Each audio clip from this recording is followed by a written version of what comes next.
Todd Young Online presents Young Tales. Tales for the young and the young at heart. Today's story, The Golden Goose by the Brothers Grimm. There was a man who had 3 sons, the youngest of whom was called Dunderhead, and was despised, mocked, and put down on every occasion. It happened that the eldest wanted to go into the forest to hew wood. Before he went, his mother gave him a beautiful sweet cake and a bottle of wine, that he might not suffer from hunger or thirst. When he entered the forest, there met him a little old gray man who bade him good day and said, "Do give me a piece of cake out of your pocket, and let me have a draught of your wine. I am so hungry and thirsty." But the prudent youth answered, "If I give you my cake and wine, I shall have none for myself. Be off with you." And he left the little man standing and went on. But when he began to hew down a tree, it was not long before he made a false stroke, and the axe cut him on the arm. So he had to go home and have it bound up, and this was the little gray man's doing. After this, the second son went into the forest, and his mother gave him, like the eldest, a cake and a bottle of wine. The little old gray man met him likewise, and asked him for a piece of cake and a drink of wine. But the second son, too, said with much reason, "What I give you will be taken away from myself. Be off." And he left the little man standing and went on. His punishment, however, was not delayed. When he had made a few strokes at the tree, he cut himself in the leg, so he had to be carried home. Then Dunderhead said, "Father, do let me go and cut wood." The father answered, "Your brothers have hurt themselves doing so. Leave it alone. You do not understand anything about it." But Dunderhead begged so long that at last he said, "Go then, you will get wiser by hurting yourself." His mother gave him a cake made with water and baked in the cinders, and with it a bottle of sour beer.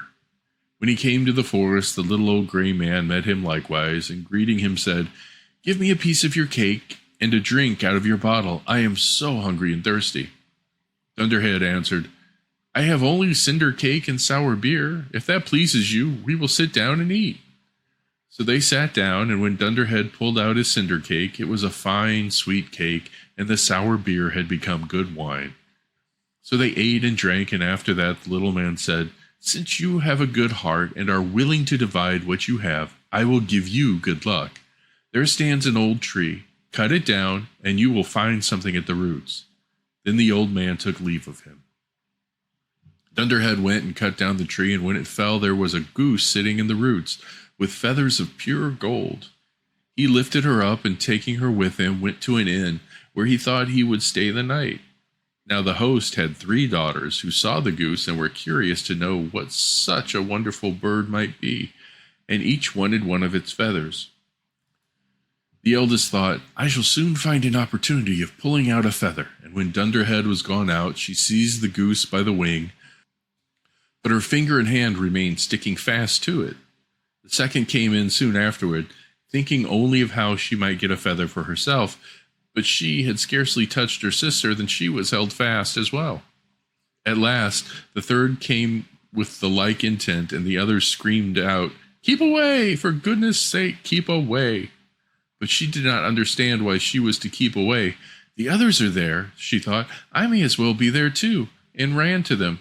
But as soon as she had touched her sister, she remained sticking fast to her. So they had to spend the night with the goose. The next morning, Dunderhead took the goose under his arm and set out without troubling himself about the 3 girls who were hanging on to it. They were obliged to run after him, now left, now right, just as he was inclined to go. In the middle of the fields, the parson met them, and when he saw the procession, he said, "For shame, you good-for-nothing girls!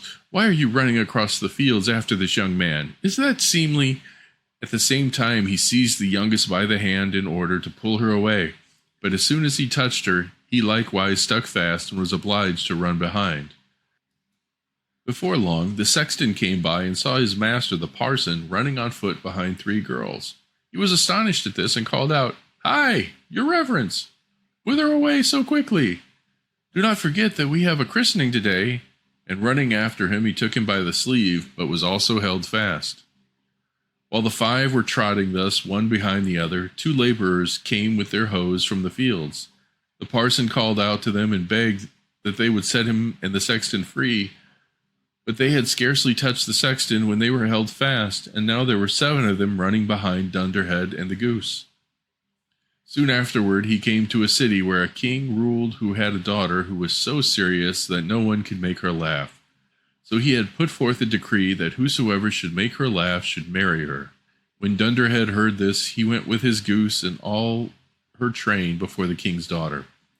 As soon as she saw the 7 people running on, one behind the other, she began to laugh very loudly as if she would never leave off. Thereupon Dunderhead asked to have her for his wife, and the wedding was celebrated.